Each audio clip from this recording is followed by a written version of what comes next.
This is just AMZN for Friday, March 12th, 2021. Taking a look at actually the open candle was really standing out to me. And the high price here is where we ran into with the five and with this really nice hammer.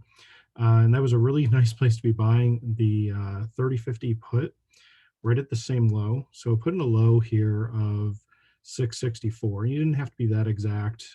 Actually came down to 617, but you would have needed to have that set up like at 650 or even buying like 7 by 6 and looking for an 8 hour target, which would have been up at 15 then. So from 7 up to plus 8 is 15, and would have been getting out on this candle, or maybe if it didn't fill there on this candle. Um, and it just followed the five straight down. So this was a really nice bearish gap and go. It actually did move bearish very quickly here after I got into the five. And then once it gets down here, it put in a really nice hammer, and this started to form a double bottom. So let me draw that in. It's a little easier for me to sketch this. So here's the double bottom, and then here's like the retest here.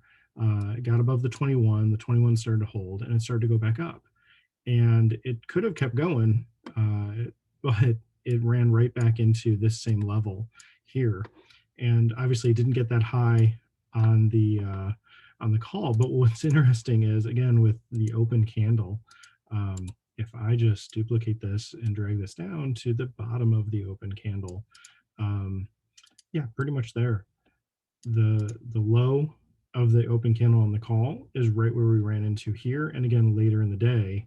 And at this point later in the day, I mean, you could have been buying with an absolute zero and just look to run up into some resistance. Now, buying at 1 with a stop at 0 and holding till 5 would be very difficult to do. Sometimes it can get going, it can do that. But you want to have something to kind of get out, to scalp out or something, get out for at 2, at 3. At 3 probably would have been good because that's a previous resistance here. You don't know for sure that it's going to make it even to, the high of this candle, 4, or even up here to around 5. So that's a way to play kind of the end of the day. I like doing that.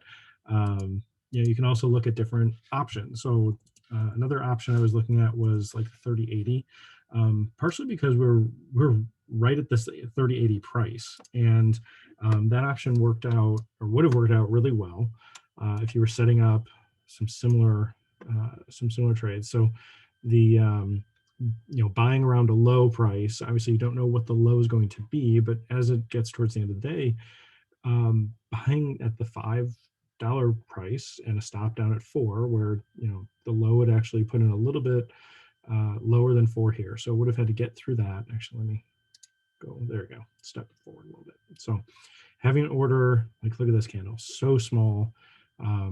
It's got decent volume here, really nice Morningstar reversal right here. That was right here. So again, off the 21, and it ran up, pushed through this level. So okay, it broke through on the 5, came back down and tagged the 21 again. As it tags the 21, that's where you would have needed to have an order set up already. So if you didn't get in here 5 by 4, you've got the order open 5 by 4 here. And so from 5 plus an 8 hour target is 13. It actually could have hit here and filled, or it definitely would have here up to here. And that was, a move of just a matter of like 25, 30 minutes here. No, not even. That would have been 15 minutes. Wow. Okay. But, at this point, again, this resistance that we ran into start of the day, ran into again here. Now we've broken through it. We've retested. We've actually basically bounced off of it and the 21, and we're ready to go higher. At this point, we almost got to the 3,100. But it, because we're this much out of the money, there's only, 45 minutes, to an hour left in the day. You really have to have a significant move into the money, or at least much quicker up to at the money, to see the 3,100 call move that well.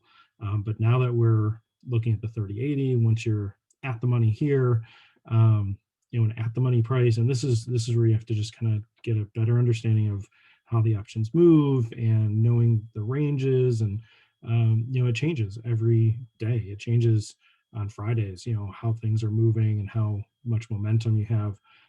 But that's, I've really noticed the 5x4 price coming in a lot more. So it's just finding the option that has that. Again, here it dipped down a little bit below 4. So if you were trying to get in 5x4 over here, wouldn't have worked, would have been stopped out. Even though that was, 4 it held over here, it just dipped a little bit below over here before rallying back up a couple of times.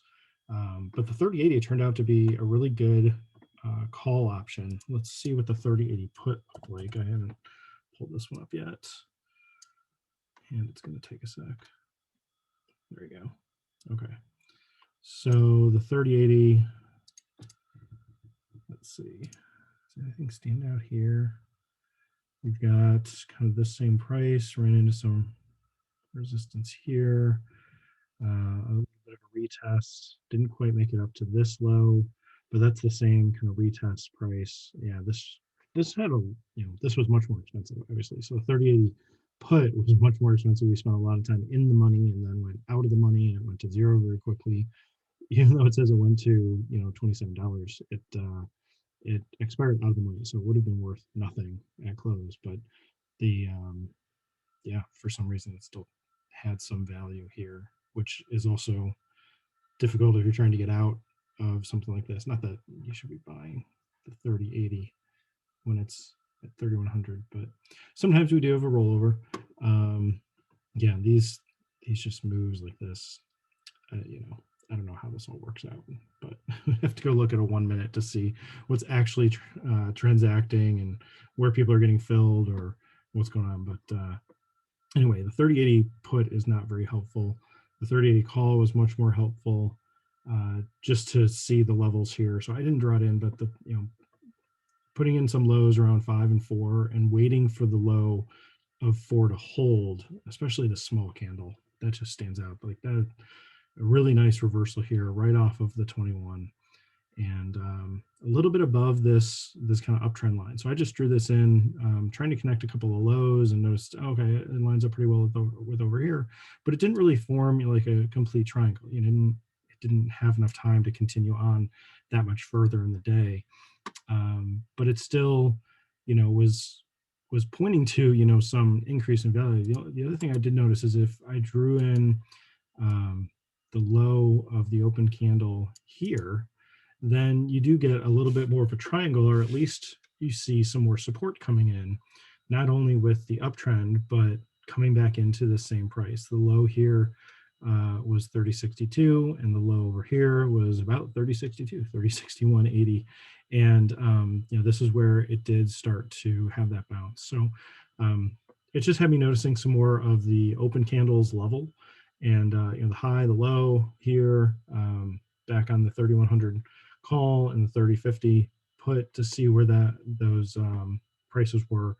You usually have a very wide opening candle on Amazon, and it's especially true on the stock, but also on some of the options, especially with a big gap. So this was a big gap down, bearish gap and go, and so you've got the move of the stock, you've got market makers and how the price moves with the Greeks, and the options.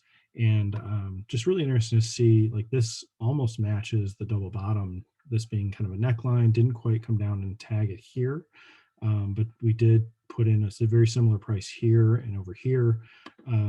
Not the 3080. If I go back to the 3100, oops, 3100, see some more of that.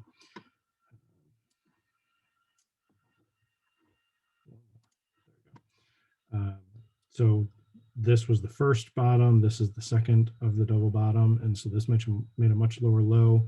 Then you got a little bit of a hammer here, and then you retest it again down here, not quite as far. And on the call, it doesn't really look like a double bottom, but you can see it cleaner with this level drawn in with this line. So I just like seeing how some of these lines came together, and thought this would be helpful. So hope this helps. This is Just AMZN. Thanks.